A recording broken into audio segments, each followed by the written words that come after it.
Panghimagas naman po ang gagawin natin ngayon. Blessed day to you, ka-low carbs, no added sugar, gluten-free na panghimagas. Ang sarap po nito. Pero syempre po paalala, kung diabetic, mas okay isa lang po after kumain po. Para pang alis umay lang. Ito po, gumawa po ako ng low carb peanut butter. Homemade po yan. Share ko rin po. Chocolate baking cubes na sugar-free. 8 pieces po kailangan natin. Then mag-a-add po tayo ng coconut oil. 3 tablespoon po. Tapos wala akong microwave kaya tutunawin na lang po natin sa double boiler. Yan. So yan po yung una ko pong ginawa. Sila muna. Then nag-add tayo ng unsweetened cocoa. Tsaka yung monk fruit. 3 tablespoon and 4 tablespoon po ng coconut oil. Nag-add ulit tayo po.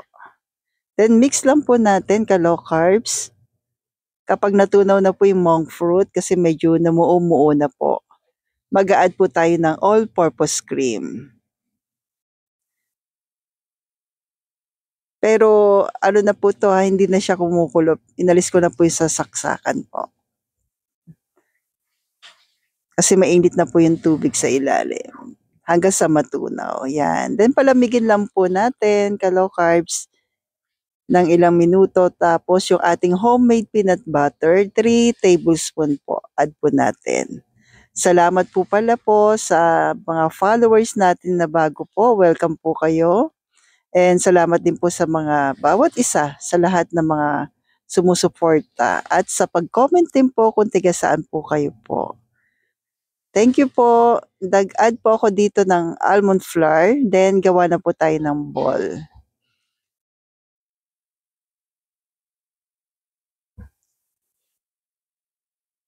Tapos, pag nagawa na po natin, yan na po. Naglagay po ako ng peanut sa loob. Then, optional lamang po ito. Naisipan ko lang. Nag-add po ako. Meron akong Greek yogurt sa ref. Unsweetened po yun na Greek yogurt. Nilagyan ko lang po. Almond pwede rin naman.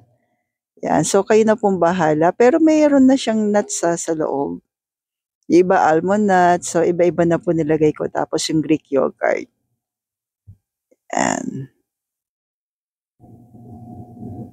So, ito na po. Lagay na po natin sa freezer. Mga 1 to 2 hours. Then, ready na po siya po.